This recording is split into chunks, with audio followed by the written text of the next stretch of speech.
Sometimes looking at older technology can be fascinating. In the 1980s and 1990s, this is how you'd watch movies and record shows off your television. In this video, we're going to take a look at the inside of a VCR and show how it works.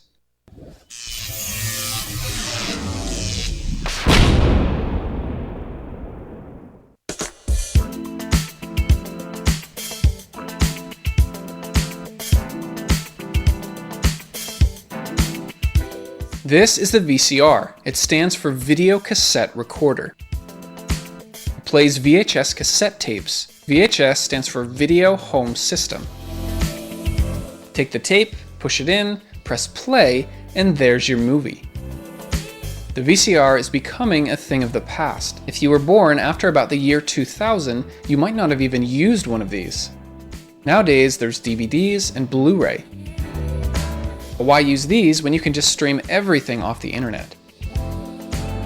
The VCR is probably not going to make a comeback, but to me, this is still a fascinating piece of technology. To really understand it, we need a little bit of background. In the early 1900s, if you wanted to watch anything on a screen, you had to leave your house and go to a movie theater. Black and white televisions made their way into homes by the 1950s. In the 1960s came the color TV. Then in the late 1970s came VHS. This was a huge game changer.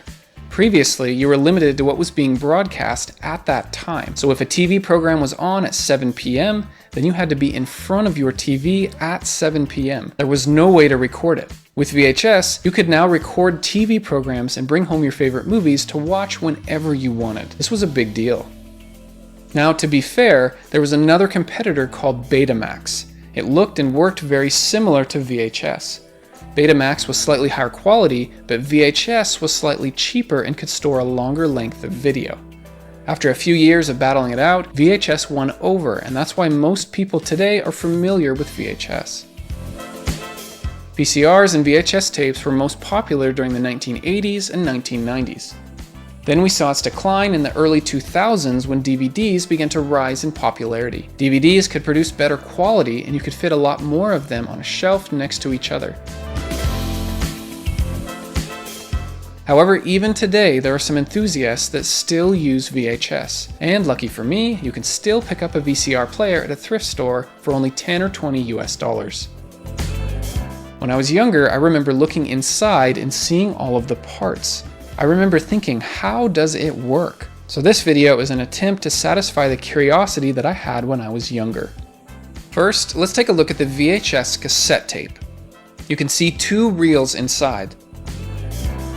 From the bottom, you can see how the VCR will spin these.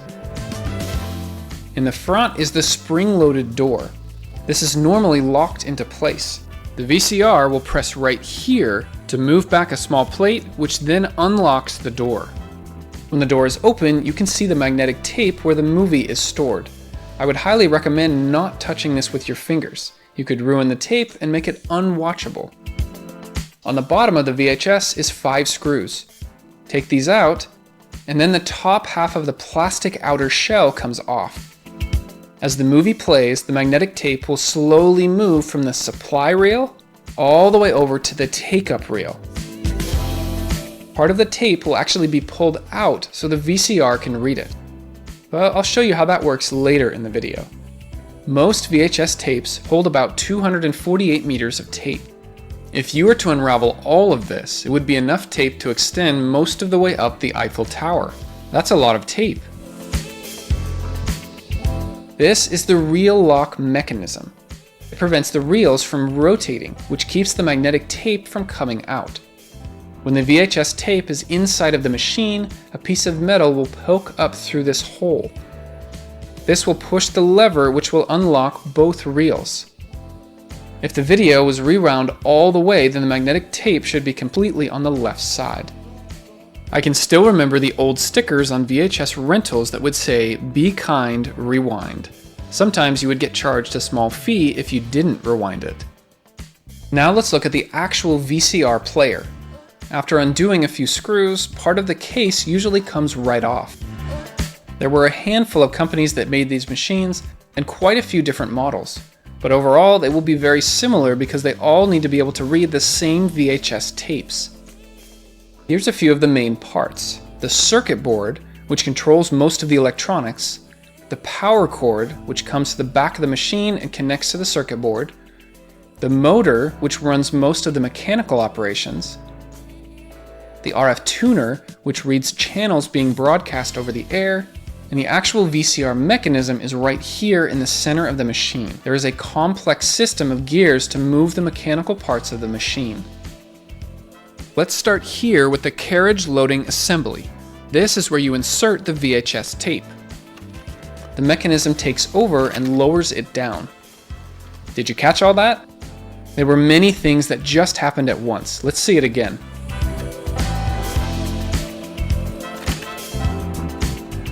Notice the spring-loaded door at the front of the VHS. When the tape comes down, this door opens up, which exposes the magnetic tape. On the base plate of the machine, you'll see two guide rollers. The VCR motor can move these along curved tracks. When the tape is inserted, the guide rollers will fit right into these holes on the bottom of the VHS. When the guide rollers move, it pulls the tape along with it. This happens every time you put in a VHS tape. This is how the VCR gets ready to play the movie.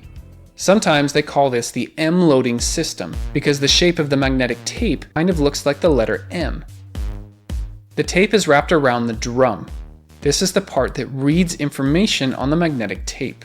You might be thinking, the drum is crooked, isn't it? Did somebody put it in wrong? Maybe it's broken? Nope, this is intentional. It's supposed to be tilted by just a few degrees. Later in the video, I'll show you why. But first, let me show you a few more of the parts. This is the capstan, and this is the pinch roller. When the machine is in play mode, the roller spins, which will slowly pull the tape. It's important to keep the magnetic tape pulled tight against the drum. That's the job of the two tension arms right here and here. This is the erase head. When the VCR is in record mode, the picture and audio will be erased before new information is written by the drum. This is the audio and control track head. This writes and reads the sound and extra information to the magnetic tape. When we want to rewind or fast forward the VHS, the tension arms and pinch roller will disengage. Then the spools beneath the VHS will take over. If it's in fast forward, then they'll spin clockwise. But if it's in rewind, then they'll spin counterclockwise. These can move very quickly so that you don't have to wait as long. The VCR has to stop before the end, or it could snap the magnetic tape, which would make it unwatchable. But how does it know how to do this? How does it know when to stop? Well, there's a tiny LED light right in the middle here. And then end of tape sensors on each side. When the VHS tape is inside the machine, the LED light will be blocked by the magnetic tape. But once it gets to the very end, the tape is clear. Now the light can shine all the way to the sensors. This is how the VCR knows that it's reached the beginning or end of the tape. There's one more sensor I'd like to point out. This is the record sensor.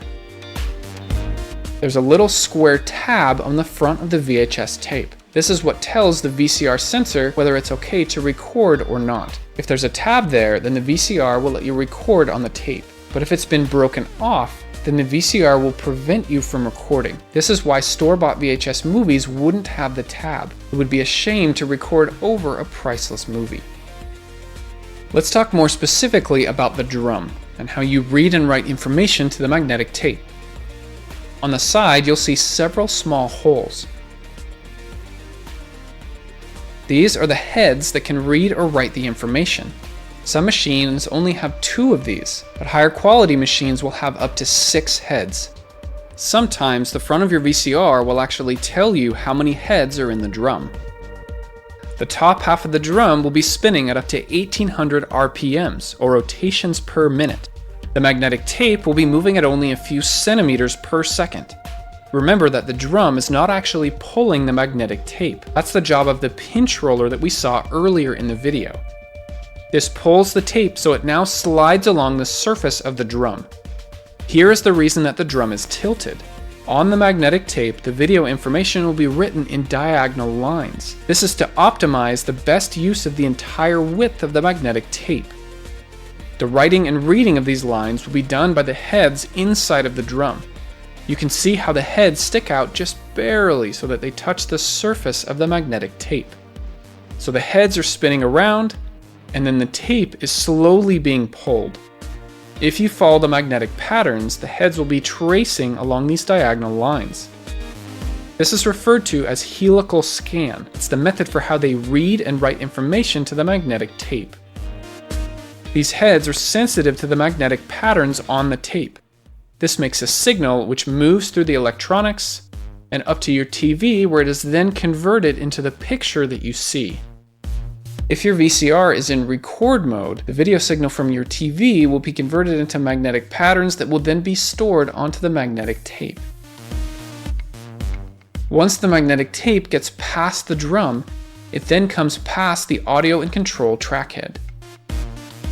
This will read and write sound information to the very top of the magnetic tape. Remember, the green diagonal lines, that's the video information, what you see on the TV screen. And the blue at the top, that's the sound information, or what you hear from your TV. Then the bottom of the tape is used for extra information that tells the VCR how fast to move the magnetic tape. For those who remember, this was the result of the tape speed setting. You could fit more video onto your tape in exchange for lower quality playback. Some VCRs had a feature called hi-fi audio, which is basically higher quality sound. It had two specific audio heads inside of the drum. The sound information could be written in the same space as the video. The audio would be written deeper inside so that it wouldn't be confused with the video signal. When you're all done, it's time to eject the tape. We basically just do everything in reverse. The tension arms go back in, then the pinch roller comes out, the magnetic tape goes back in, the VHS door closes, and the tape comes out of the machine. Notice this lever on the right side. When it gets bumped, it will then pull open the outer door so the VHS tape can come through. There are a handful of controls on the front of the VCR. Each one of these controls has a corresponding button on the circuit board. Press the control, and inside this moves a small lever which then presses the button. This is how you control the VCR player. Knowing how complex a VCR is, it's amazing that they hold up for so long. Even if you take good care of it, avoid getting dust or moisture inside, and avoid putting any objects inside the front. This is a very bad idea, by the way. These sensitive components will eventually wear out. And in fact, VHS tapes won't last forever either. So if you have any precious home movies stored on here, it's a good idea to not wait too long before transferring them to digital storage, which will last a lot longer.